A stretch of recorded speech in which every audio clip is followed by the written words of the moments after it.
দর্শক, নোয়াখালীর সেনবাগে রয়েছেন সহকর্মী বিল্লাল হোসেন, সরাসরি যোগ দিচ্ছেন তিনি। বিল্লাল, এই মুহূর্তে ভোট গণনার সবশেষ খবরাখবর আমাদের জানাবেন।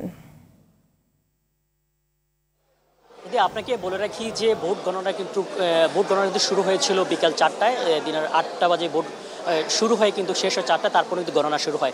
বিশেষ করে যে কেন্দ্রগুলোতে কিন্তু প্রাথমিক পর্যায়ে গণনা শেষ করে কিন্তু সেই ভোটের ফলাফলটা কিন্তু পাঠানো হয় যে উপজেলা যে কার্যালয় রয়েছে সেখানে। আমি এই মুহূর্তে সেনবাগ যে উপজেলা কার্যালয়, এখানে কিন্তু বিভিন্ন যেই প্রার্থীদের রেজাল্টগুলো রয়েছে সেগুলো কিন্তু এই নিয়ে আসছে। তারপরে দেখুন উপজেলা নির্বাহী যে কর্মকর্তা আছেন উনি কিন্তু সেই ফলাফলগুলো ঘোষণা করছেন। আপনাকে আমি যদি বলে রাখি, সেনবাগ উপজেলায় কিন্তু উপজেলা যে চেয়ারম্যান পদে কিন্তু 4 জন প্রার্থী কিন্তু প্রতিদ্বন্দ্বিতা করেছেন। তার মধ্যে কিন্তু আসলে 2 জন প্রার্থীর মধ্যে হাড্ডাহাড্ডি সেই লড়াই হচ্ছে। আপনাদেরকে বলে রাখি, এখন পর্যন্ত যেই প্রায় 30 থেকে 35টি কেন্দ্রের ফলাফল আমাদের মধ্যে আসছে, যে এর মধ্যে কিন্তু সবচেয়ে এগিয়ে আছেন যে সাইফুল আলম দীপু। তিনি কিন্তু আনারস প্রতীক নিয়ে কিন্তু উনি এই পর্যন্ত এগিয়ে আছেন 18,962 ভোট।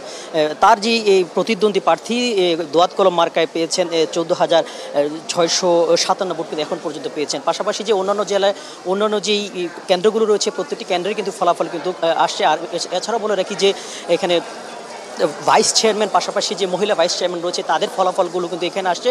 তারপরে কিন্তু সেগুলো কিন্তু আসলে যোগ বিয়োগ করে কত এখানকার যে উপজেলা নির্বাহী কর্মকর্তা তিনি কিন্তু আসলে ফলাফল কিন্তু ঘোষণা করবেন। আর এই ফলাফলগুলো কিন্তু নেওয়ার জন্য কিন্তু প্রার্থী তাদের যে সমর্থকরা রয়েছেন তারা কিন্তু এখানে আসছেন। আসার পরে কিন্তু তারা অনেকেই আসলে উল্লাস প্রকাশ করছেন, কারণ প্রাথমিকভাবে কিন্তু অনেকে আসলে জেনে গিয়েছেন তাদেরকে ফলাফলটা কী হবে। বিশেষ করে সবার একটি আগ্রহের জায়গায় তৈরি হয়েছে যে চেয়ারম্যান প্রার্থী নিয়ে। তো বলা যায় যে এখন পর্যন্ত আনারস প্রতীক নিয়ে যে সাইফুল আলম দীপু কিন্তু বিপুল ভোটে কিন্তু এগিয়ে আছেন। তো এই ছিল সেনবাগ উপজেলা কার্যালয় থেকে আমার কাছে সর্বশেষ। ধন্যবাদ।